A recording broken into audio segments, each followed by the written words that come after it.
Okay, guys, so it's been thundering and lightning all day, and raining. So I thought, what better subject than exactly that, thunder and lightning?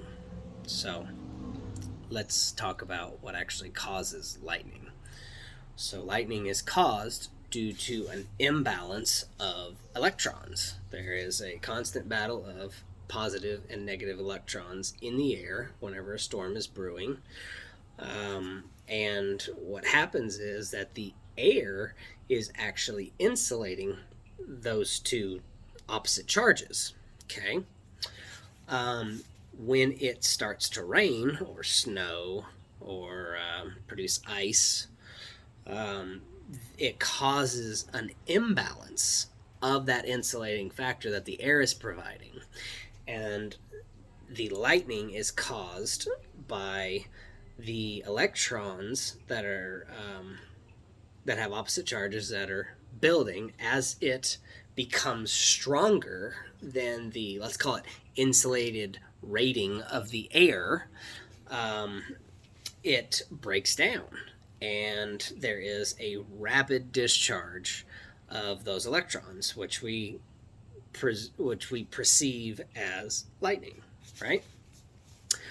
So one of the cool things about lightning is that lightning travels in a predetermined path. It's going to take the path of least resistance. That's why when you watch lightning, you'll notice that it's never a straight bolt. It always does its little things, right? We'll call them kinks or turns. We'll just call them kinks. So um, that's why it'll never be straight, because the path of least resistance is never a straight line. So it's always going to have those kinks. Now, what's cool about those kinks is that each, well, let me back up. So let's talk about what causes thunder.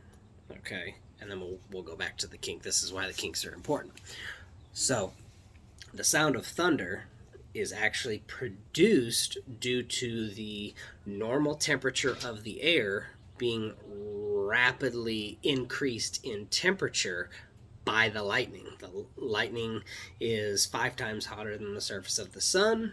It's about 53,000 degrees Fahrenheit, something like that. And so, whenever it rapidly changes the temperature in the air, it causes a shock wave or a sonic boom, if you want to call it that.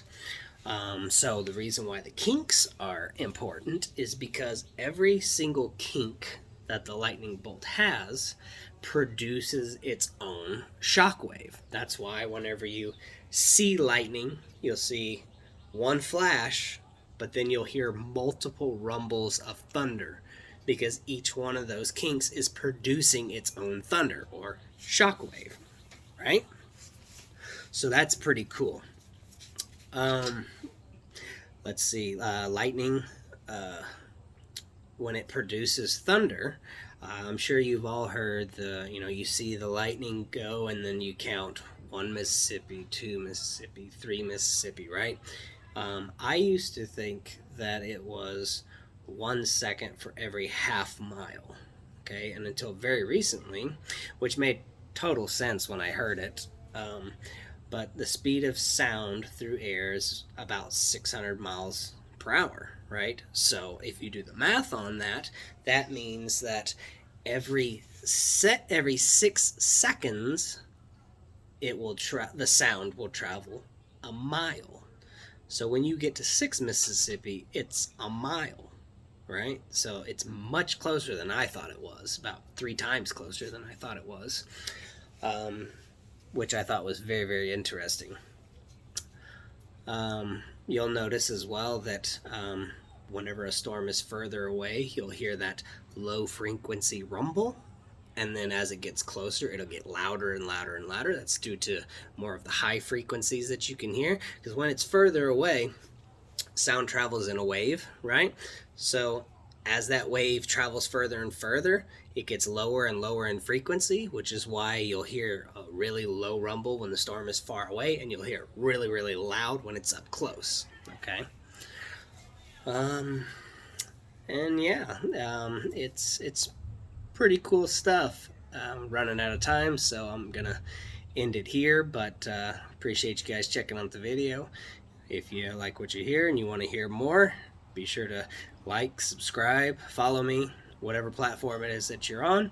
Be sure to drop me a comment down below. Give me a subject that you would like to learn a little bit more about. And I'm hoping to get some longer videos on YouTube here shortly. So thanks again.